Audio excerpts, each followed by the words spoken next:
ഈ വീഡിയോ പരമാവധി എല്ലാവരിലേക്ക് എത്തിക്കുക. ആളുകളൊക്കെ കാത്തിരുന്ന ഒരു വിഷയത്തെക്കുറിച്ചാണ് ഞാൻ ഇതിൽ പറയാൻ പോകുന്നത്. ഇലക്ഷൻ കമ്മീഷൻ്റെ ഏറ്റവും പുതിയ അപ്ഡേറ്റ് അനുസരിച്ച് വിദേശത്തുള്ളവർക്കും, അതായത് ഇന്ത്യക്ക് പുറത്തുള്ളവർക്കും, ഇന്ത്യയിലുള്ള 18 പൂർത്തിയായവർക്കും പുതുതായിട്ട് തിരിച്ചറിയൽ കാർഡിന് അപേക്ഷിക്കാനുള്ള സമയമായിട്ടുണ്ട്. 2 ഫോമുകളാണ് ഇതിനുള്ളത്. ഒന്ന് 6ഉം ഒന്ന് 6A-യും. ഫോം 6 എന്ന് പറയുന്നത് ഇന്ത്യയിലുള്ള 18 വയസ്സ് പൂർത്തിയായ ഏതൊരാൾക്കും ഇവിടെ തിരിച്ചറിയൽ കാർഡിന് അപേക്ഷിക്കാനുള്ള അപേക്ഷയാണ് ഫോം 6. അതുപോലെ തന്നെ ഫോം 6A എന്നൊരു ഫോം ഉണ്ട്. നോൺ റെസിഡൻറ്റ് ഇന്ത്യൻസിന്, അതായത് NRIs ആയിട്ടുള്ള ആളുകൾക്ക് തിരിച്ചറിയൽ കാർഡിന് അപേക്ഷിക്കാനും തുടർന്ന് വോട്ട് ചെയ്യാനും വേണ്ടിയിട്ടുള്ള അപേക്ഷ. ഈ അപേക്ഷയ്ക്ക് വേണ്ടിയിട്ടുള്ള ഡോക്യുമെൻറ്റ്സുകളെ കുറിച്ചൊക്കെ ആയിരുന്നു ഇപ്പോൾ ഈ അടുത്ത് ഒരുപാട് ഭീതി ഉണ്ടാക്കുന്ന രീതിയിലുള്ള സംസാരങ്ങൾ ഉണ്ടായിട്ടുള്ളതായിരുന്നു. പക്ഷേ അത്തരത്തിൽ ഒരു പ്രശ്നവും ഒന്നുമില്ലാത്ത രീതിയിൽ തന്നെയാണ് ഡോക്യുമെൻ്റ് ഒക്കെ ആവശ്യമുള്ളത്.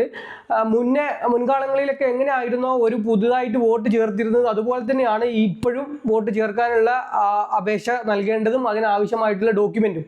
ഇന്ത്യയിൽ താമസിക്കുന്ന 18 വയസ്സായ ഒരാൾക്ക് ഫോം 6 ഫില്ല് ചെയ്യാൻ വേണ്ടി ആവശ്യമുള്ളത്, ഡോക്യുമെൻ്റ് ആവശ്യമുള്ളത് ഒരു ഫോട്ടോയും അതുപോലെ തന്നെ ജനന തീയതി തെളിയിക്കുന്ന രേഖ.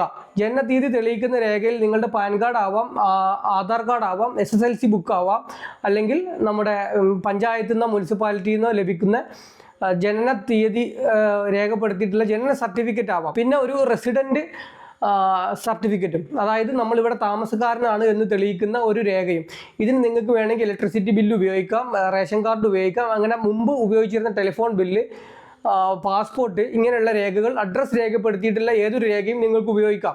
ഇതിൽ യാതൊരു പ്രശ്നങ്ങളും ഇല്ല, ഒരു ടെൻഷനും ഇല്ല. ഇനി നിങ്ങളെ നോൺ റെസിഡൻറ്റ് ഇന്ത്യൻ ആണ്, ഗൾഫിലോ അല്ലെങ്കിൽ യൂറോപ്പിലോ മറ്റെവിടെയും ഇന്ത്യക്ക് പുറത്തെ രാജ്യത്ത് താമസിക്കുന്ന ആളാണെങ്കിൽ നിങ്ങൾക്ക് വേണ്ടത് നിങ്ങളുടെ പാസ്പോർട്ടും നിങ്ങളുടെ ഒരു ഫോട്ടോയും അതുപോലെ തന്നെ നിങ്ങൾ വിദേശത്ത് താമസിക്കുന്ന സ്ഥലത്തുള്ള ഫുൾ അഡ്രസ്സുമാണ് വേണ്ടത്. നിങ്ങൾക്ക് ഇന്ന് തന്നെ സ്ക്രീനിൽ കാണുന്ന ഈ വെബ്സൈറ്റിൽ നിങ്ങൾക്ക് നിങ്ങളുടെ വോട്ട്, നിങ്ങളുടെ തിരിച്ചറിയൽ കാർഡിന് വേണ്ടി അപേക്ഷ സമർപ്പിക്കാൻ പരമാവധി ആളുകളിലേക്ക് ഈ വീഡിയോ എത്തിക്കാൻ നോക്കുക. കാരണം എല്ലാവരും ഇപ്പോൾ SIRൻ്റെ പുറകിലാണുള്ളത്.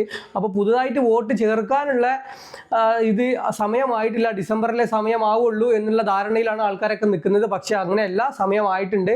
ഇനി അടുത്ത വരുന്ന നിയമസഭാ ഇലക്ഷനിലേക്കൊക്കെ വോട്ട് ചെയ്യണമെന്നുണ്ടെങ്കിൽ ഇതുപോലെ വോട്ട് അടയാളപ്പെടുത്തിയാൽ, നിങ്ങൾക്ക് രജിസ്റ്റർ ചെയ്താൽ മാത്രമേ ഉള്ളൂ വോട്ടർ പട്ടികയിൽ പുതിയ ആളുകൾ ഉണ്ടാവുക. അതുകൊണ്ട് മാക്സിമം എല്ലാവരിലേക്കും ഈ വീഡിയോ എത്തിക്കുക.